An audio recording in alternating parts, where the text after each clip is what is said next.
This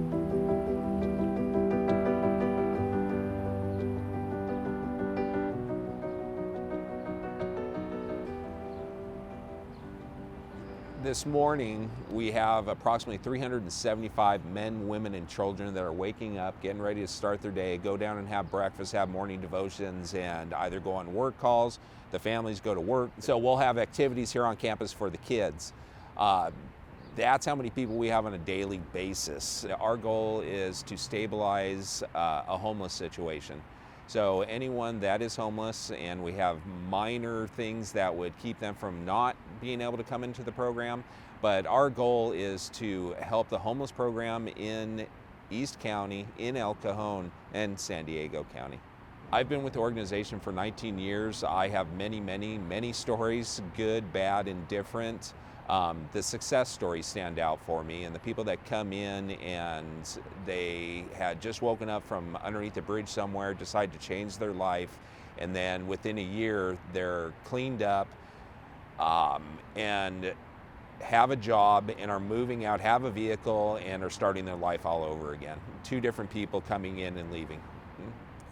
I am part of Interfaith Shelter Network. It was started in 1986. It didn't begin as Interfaith Shelter Network. It began as a cluster of congregations who wanted to do something to help the homeless. We target the situationally homeless population in San Diego across the entire county, and we provide them short-term shelter as well as we have housing programs.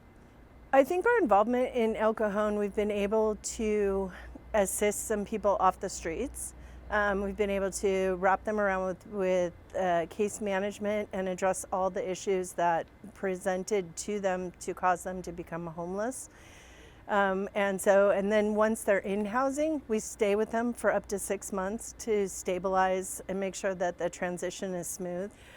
We had a very interesting gentleman. His name is Daniel, and he went into our hotel shelter program. And he was actually a victim of domestic violence, and so we were able to put him into the shelter. He was also a veteran, and he was matched through the Regional Task Force on the Homeless to several programs. For me, I experienced homelessness myself, and after overcoming that, I wanted to give back to the community and help others do the same. I think my favorite part of my job is watching people transform emotionally. They come in and they're vulnerable, they're scared, they don't know what their next move is. And when they leave, they're just confident, they're independent, and they're just happier. Our community has been impacted by these programs because we're able to connect those individuals who are experiencing homelessness on the streets with resources, especially housing resources.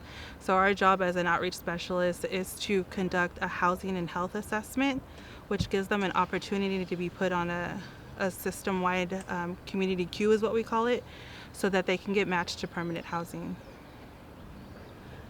I think my work matters because these individuals have lost trust and faith in a lot of people, and I am one of those that helps them realize that they are human, that they deserve the care and the attention that just like everyone else, and I'm just here to help them as much as I can.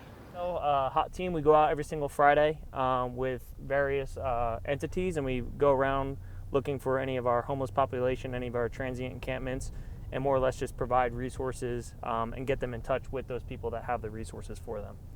So right now we're at the intersection of Marshall and El Cajon Boulevard. It sounds like we have a report of some just abandoned property. We get these from time to time.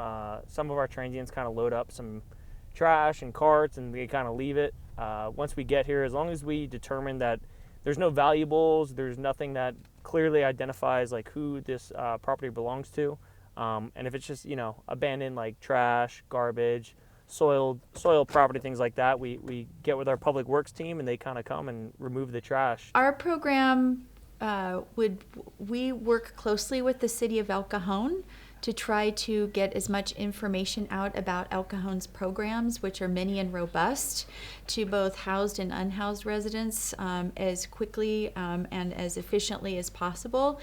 That will help, more information out there for everybody to know how to get help, where to get help, will close the gap sooner. It's personal for me also because I think in a country this rich, we should not have this problem. It's criminal, I think, that we have the wealth gap that we have, the income gap that we have, and that people aren't paid enough, and that people don't get the health care that they need, or for whatever it might be, mental health, physical health, substance abuse, whatever it might be. And what can I do as a concerned citizen to make a difference with that? So my wife and I are responsible for overseeing the admin and program side of what the Salvation Army does in all of East County, including El Cajon.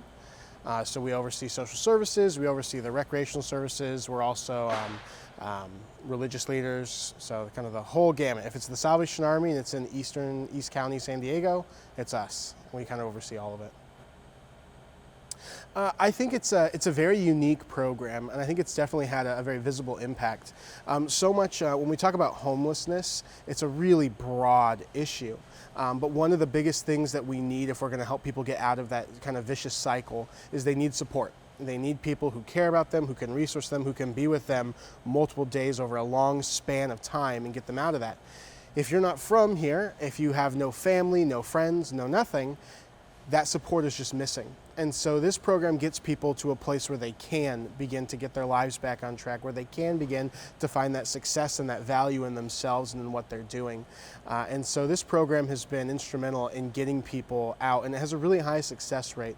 Currently, about 85% of those who go through the program, when we do our 6-month follow-up, they are still actively following through on those steps. And so it's a really tremendous success rate with those who are in. Our ultimate goal isn't just to get someone off the street for a day or two. Our ultimate goal is to get people into permanent housing. And so almost every program that we have or that we offer or that we help fund has that goal in mind of getting someone from the street today and ultimately into a permanent home. I think we have had an impact on helping to curb some of the impact from homelessness. If you look at our track record over the last few years, we've permanently housed over 200 families. That's a big deal, right? There's 200 families that were once living on the streets of El Cajon that are now in permanent housing. Some of that housing includes with support behind them, social workers, additional medical support that they didn't have before. That's pretty cool to me. Any city just needs to have a lot of partners, and we have a lot of great partners: Salvation Army and Homestart and ECTLC and Amicus, East County Homeless Task Force. I mean, Crisis House, I could name more, but all these folks have come together to help create solutions.